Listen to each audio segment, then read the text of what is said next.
So Okay. Lila with the Y is my daughter's name, and she's wonderful and fantastic. And then Lila with an I is my business partner Billy's daughter's middle name, and it was also both. It was my grandmother's name and his wife's grandmother's name was Lila with an I.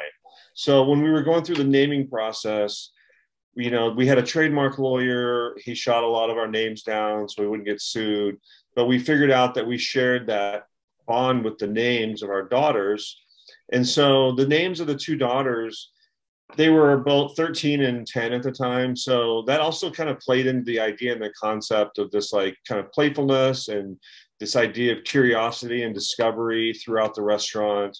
That was part of it. And even in some of the opening branding work with our menus, it looked like, kind of drawings by maybe little girls or something like that. So that played into it, into the concept of the restaurant. But it's, we wanted to do something different than what's in Atlanta now, and something where you could feel like you're in New York or London or any other, cosmopolitan city. And we're right in the middle of Midtown, so it has that cosmopolitan feel to it. So it's been great. Aside from the pandemic, it's been great. My name is Paul Luna, and you're tuned into F&B Lunacy. I am here today with chef partner of Lyla Lila, Greg Richards.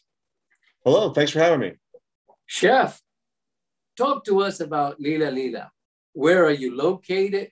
What is the cuisine? We are Lyla Lila. It's located in Midtown Atlanta. We're on Peachtree, 3rd and Peachtree. We're right across the street from the Fox Theater. We opened in December of 2019.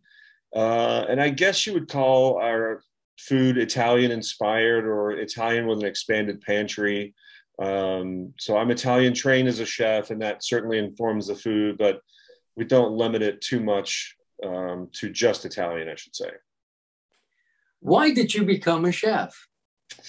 I became a chef. I kind of got into cooking later in life. I didn't start cooking until I was 25 in kitchens, and I just got a job as a dishwasher in a restaurant, and I was in graduate school, and I just really enjoyed working in the kitchen, the camaraderie and the speed, and I just really enjoyed a lot of elements of it, the creative process when I got to that point.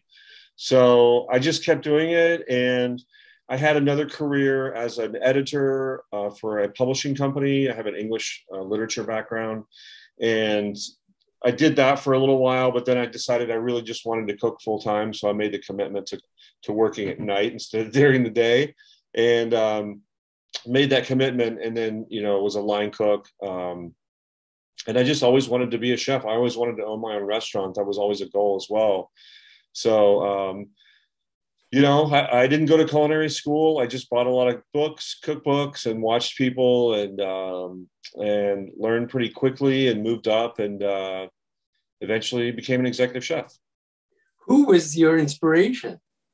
Early in my career, I worked for Lydia Bastianich. She was certainly an inspiration. And then some people that worked for her, and also for Mario Batali, a gentleman named Christopher Giuliano, who had worked at Babbo in New York. He was one of my mentors as well. But Lydia was a big influence on me and my cooking and my training, and my training in Italy and in training in New York and things like that. So that's probably my biggest influence.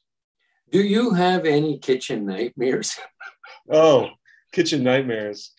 I had a nightmare the other night that we had a party in our private dining room, and someone fired a gun, and it set fire to the private dining room, which is really strange, but it did. And it was more of like an owner nightmare, right? And then we had a fire in the restaurant, and then I woke up. So that was my latest one. So not so much cooking oriented, maybe owner oriented.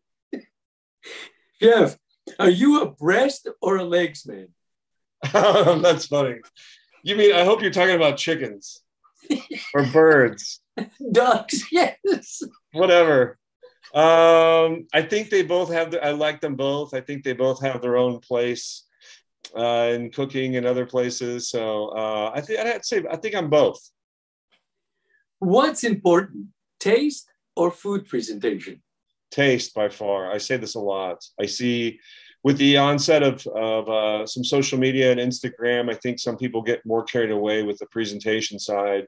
And, you know, everyone says you eat with your eyes first, and that's fine. But I think taste should always come first. You know, sometimes I just see food plated a certain way for the sake of the plating and design rather than the flavors. So my question is always, you know, yeah, but is it delicious? It has to be delicious. So I think taste comes first.